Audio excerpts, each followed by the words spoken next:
मध्य प्रदेश के धार स्थित भोजशाला को लेकर हाईकोर्ट की इंदौर खंडपीठ ने बड़ा फैसला दिया है। कोर्ट ने भोजशाला का आर्कियोलॉजिकल सर्वे का आदेश दे दिया है। देवी सरस्वती मंदिर भोजशाला के वैज्ञानिक सर्वेक्षण के लिए हिंदू फ्रंट फॉर जस्टिस द्वारा हाईकोर्ट में आवेदन दिया था, जिस पर उच्च न्यायालय ने एएसआई को वैज्ञानिक सर्वेक्षण करने का आदेश दिया। हिंदू फ्रंट फॉर जस्टिस की ओर से हाईकोर्ट में दायर याचिका में मांग की गई थी कि मुसलमानों को भोजशाला में नमाज पढ़ने से रोका जाए और हिंदुओं को नियमित पूजा का अधिकार दिया जाए। कोर्ट ने याचिकाकर्ता के आरंभिक तर्क सुनने के बाद मामले में राज्य शासन, केंद्र शासन सहित अन्य संबंधित पक्षकारों को नोटिस जारी कर जवाब मांगा था। इस याचिका में एक अंतरिम आवेदन प्रस्तुत करते हुए मांग की गई थी कि भारतीय पुरातत्व सर्वेक्षण को आदेश दिया जाए कि वह ज्ञान व्यापी की तर्ज पर धार की भोजशाला में सर्वे करें। सोमवार को इसी अंतरिम आवेदन पर बहस हुई। इंदौर के महापौर पुष्यमित्र भार्गव का कहना है कि आर्कियोलॉजिकल सर्वे के बाद देवी सरस्वती मंदिर में हकीकत सबके सामने आ जाएगी और वाग्देवी सरस्वती मंदिर अपने प्राचीन वैभवपूर्ण स्वरूप में आ सकेगा। जानकारी में अभी आया है कि माननीय उच्च न्यायालय खंडपीठ इंदौर ने भोजशाला के विषय में निर्णय देते हुए ये निर्देशित किया है कि आर्कियोलॉजिकल सर्वे ऑफ इंडिया में एक 5 सदस्यीय कमेटी बनाकर उस स्थान के रिलीजियस कैरेक्टर को डिसाइड करके रिपोर्ट देने के लिए कहा है। मुझे लगता है कि ये बहुत ऐतिहासिक निर्णय है और भोजशाला अपनी गरिमा, वैभव और सनातन परंपरा के आधार पर उसका जो निर्णय आएगा तो उस रिपोर्ट के आधार पर आने वाले समय में हमको विश्वास है कि जिस देव स्थान के बारे में हम सुनते हैं, देखते हैं, वो अपने उसी स्वरूप में आएगा जैसा कि बाकी स्थानों पर हो रहा है। इसी के लिए मुझे लगता है कि माननीय न्यायालय ने कमेटी बनाकर आर्कियोलॉजिकल सर्वे को कहा है कि उसका रिलीजियस कैरेक्टर वो बताएं और वो माँ सरस्वती का स्थान है और मुझे लगता है कि रिपोर्ट में भी वही आएगा। इंदौर के मध्य क्षेत्र के व्यापारियों ने वन वे के खिलाफ आंदोलन छेड़ रखा है। दरअसल व्यापारी जवाहर मार्ग और एमजी रोड को वन वे किए जाने के खिलाफ आंदोलनरत है। व्यापारियों का कहना है कि वन वे प्रणाली के कारण उनके व्यापार व्यवसाय चौपट हो जाएंगे। स्थानीय व्यापारी इन मार्गों पर 2 पहिया वाहनों को प्रतिबंध के दायरे से मुक्त रखने की मांग कर रहे हैं। स्थानीय व्यापारी अब तक कई बार प्रदर्शन भी कर चुके हैं। अब व्यापारियों ने दुकानों के बाहर बैनर लगाकर अपना आक्रोश जताया है, जबकि 2 दिनों में व्यापारी अपनी आगामी रणनीति भी तैयार करेंगे, जिसमें आंदोलन की धार तेज करने पर निर्णय लिया जाएगा। व्यापारियों की वन वे के कारण अपने व्यवसाय से जुड़ी चिंता भी बढ़ गई है। पूरी शांति के साथ, संयम के साथ, पूर्ण अहिंसा के साथ, पूरी मर्यादा के साथ विरोध कर रहे हैं, लेकिन कोई सुनवाई नहीं हो रही। मांग क्या है? बस इतनी सी, 2 पहिया वाहन को इजाजत दे दो दोनों तरफ से। हमारा व्यापार ठप हो गया है। इतनी सी मांग मांग रहे हैं। क्या सुनिए, क्या मांग रहे हैं? जिंदाबाद, जिंदाबाद व्यापारी एसोसिएशन। ये देखो, हम तो बरसों से सन 72 से दुकान चालू है मेरी, लेकिन ये वन में करने से 50% का धंधा रहेगा मेरा। पब्लिक आ जा नहीं रही है। उसके बाद मैंने धंधा चेंज करा, जनरल स्टोर डाला, उस पर भी कोई फ़र्क नहीं पड़ रहा है। पब्लिक आती जाती थी, आजू बाजू की कॉलोनी के ये वो आना जाना सबका बंद ही हो गया। उनका फिर इसलिए नहीं आते हैं कि उनके चालान बने। इंदौर को सोलर सिटी बनाने संबंधी अभियान को लेकर खासी तेजी दिखाई गई थी। नगर निगम और स्मार्ट सिटी ने इसके लिए अभियान भी शुरू किया था, जबकि अभियान के साथ ही सोलर सिटी का जमकर प्रचार प्रसार भी किया गया था। महापौर पुष्यमित्र भार्गव ने इसके लिए कई बैठकें भी ली थी। जनप्रतिनिधियों के साथ हुई बैठक में तय किया गया था कि पहले सभी जनप्रतिनिधि अपने अपने घरों पर सोलर संयंत्र लगवाएंगे, लेकिन जनता को अभियान से जोड़ने वाले नेता खुद इस अभियान का हिस्सा नहीं बन पाए हैं। अभी तक किसी भी जनप्रतिनिधि ने इस संबंध में कोई गंभीरता नहीं दिखाई है, इसलिए शहर में सोलर संयंत्र को लेकर जनता में भी कोई खासा उत्साह देखने को नहीं मिला है।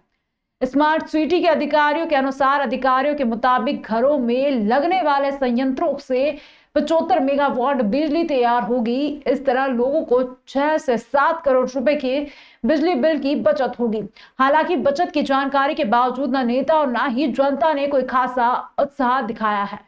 सोलर सिटी बनाने के लिए स्मार्ट सिटी को नोडल रखा गया था और हम लोगों ने इसका काम पिछले साल ही स्टार्ट कर दिया था, इसके जागरूकता करने के लिए और किस तरीके से इसका कैलकुलेशन हो, कैसे हम सोलर सिटी बना सकते हैं। कई बार जो जनप्रतिनिधियों के साथ हम लोगों की मीटिंग भी हो चुकी है, काफ़ी अच्छा सहयोग सबके द्वारा हमको मिल रहा है। एक जो इसके अंदर चीज़ है वो ये है कि नई सब्सिडी स्कीम जो है अब वो आ चुकी है। पहले की सब्सिडी स्कीम के हिसाब से अभी सब्सिडीज़ जो हैं वो ज़्यादा हैं। 1 किलोवाट तक अगर आप लगाते हैं तो 30,000 तक की सब्सिडी है। दूसरा किलोवाट लगाने पे एडिशनल 30,000 की है और तीसरा किलोवाट लगाने पे 18,000 और है।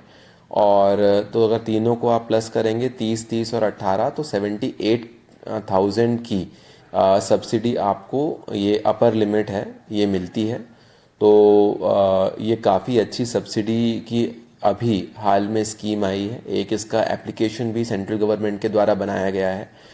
हमारा जो ऑलरेडी सौर मित्र अभियान चल रहा था जिसके अंदर स्मार्ट सिटी, नगर निगम और NGOs और हमारे जो स्वच्छता में जो NGOs थे वो और माननीय जनप्रतिनिधि गण जितने भी थे सब जुड़े हुए हैं। हम लोगों ने भी अलग अलग कॉलोनीज़ में जाके इसका प्रचार प्रसार किया था और उनको वेंडर्स प्रोवाइड कराए थे और एक सर्वे हम लोगों के द्वारा चल रहा है। तो उसी सर्वे का अब जो बेसिस है ये एप्लीकेशन बनेगा और एप्लीकेशन के अंदर एंट्री करने के बाद लोग एलिजिबल हो जाते हैं सब्सिडी के लिए, तो वो सब्सिडी डायरेक्टली एप्लीकेशन के माध्यम से क्लेम कर पाएंगे। हिंदू धर्म में प्रत्येक माह की चतुर्थी तिथि प्रथम पूजनीय भगवान गणेश को समर्पित है और इस दिन इनका विधि विधान से पूजन किया जाता है। पंचांग के अनुसार आज यानी 13 मार्च को फाल्गुन माह के शुक्ल पक्ष की चतुर्थी तिथि है और इस दिन विनायक चतुर्थी व्रत रखा जाता है। विनायक चतुर्थी का व्रत रखने से जातक को जीवन में सुख समृद्धि और खुशहाली प्राप्त होती है, साथ ही कार्यों में आ रही बाधाएं भी दूर होती है। आज विनायक चतुर्थी के दिन बेहद ही खास संयोग बन रहा है और इन शुभ मुहूर्त में यदि गणेश जी का पूजन किया जाए तो सभी मनोकामनाएं पूरी होती है। विनायक चतुर्थी का दिन भगवान गणेश को समर्पित है, साथ ही आज बुधवार भी है और इस दिन भगवान गणेश का पूजन किया जाता है, इसलिए आज का दिन गणेश जी का पूजन करने के लिए बहुत ही खास और महत्वपूर्ण है। पंचांग के अनुसार आज सर्वार्थ सिद्ध योग, अमृत सिद्ध योग, रवि योग और इंद्र योग बन रहे हैं। इन शुभ मुहूर्त में यदि गणेश जी का पूजन किया जाए तो उनका आशीर्वाद प्राप्त होता है और जीवन में आ रही परेशानियों से छुटकारा मिलता है। अति दुर्लभ संयोग आज दिनांक 13 मार्च 2024 बुधवार के दिन, जो कि गणेश का वार होता है, मंगल मूर्ति का वार होता है, उसी के दिन फाल्गुन मास के शुक्ल पक्ष की चतुर्थी, जिसे विनायक की चतुर्थी कहा जाता है। तो बुधवार के संग विनायक की चतुर्थी का संयोग आज भगवान गणेश के पूजन के दिन को अति दुर्लभ मना रहा है। जब भी कृष्ण पक्ष की चतुर्थी आती है उसे संकष्टी चतुर्थी कहा जाता है और जब शुक्ल पक्ष की चतुर्थी जो कि अमावस्या के बाद आती है उसे विनायक की चतुर्थी कहा जाता है। आज खासकर भगवान गणेश की आराधना हर व्यक्ति को करना चाहिए। गणेश अथर्व शीर्ष का पाठ, प्रणम्य शीर्षा स्तोत्र का पाठ आपके सभी मानसिक तनावों को दूर करेगा और हरे रंग के कपड़े आज पहने और हरी रंग की दुर्वा भगवान गणेश को अवश्य चढ़ाएं।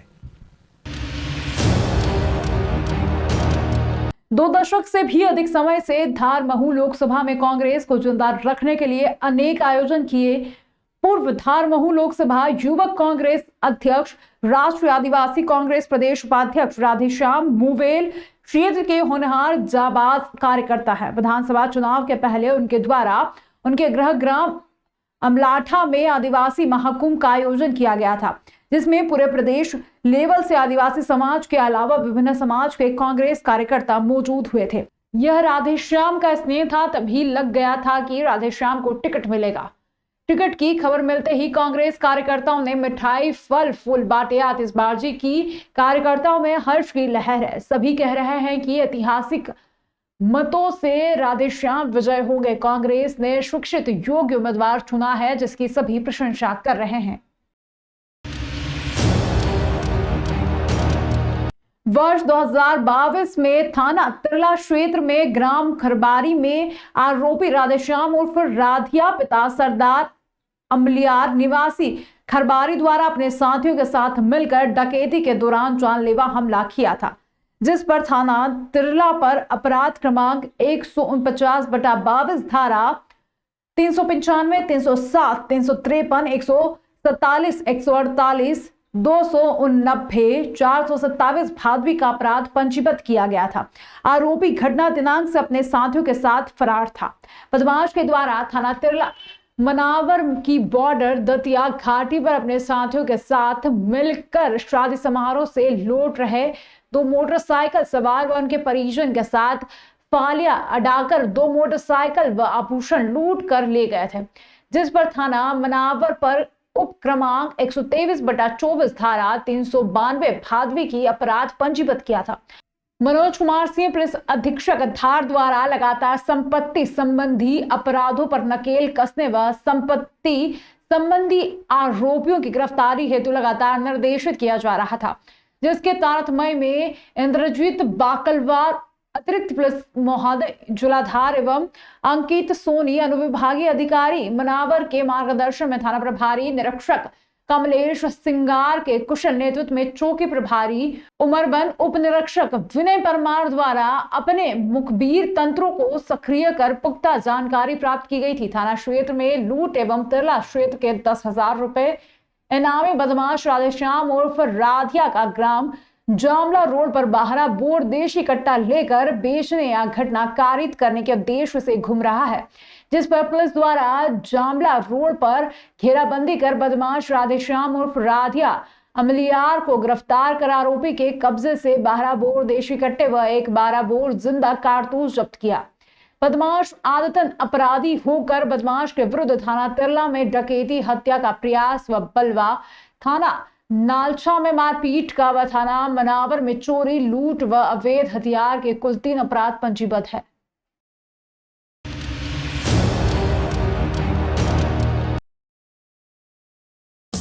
देश विदेश गांव शहर सब पे नजर, सबकी खबर, नया रूप है नए है रंग, सबको समेटे अपने संग।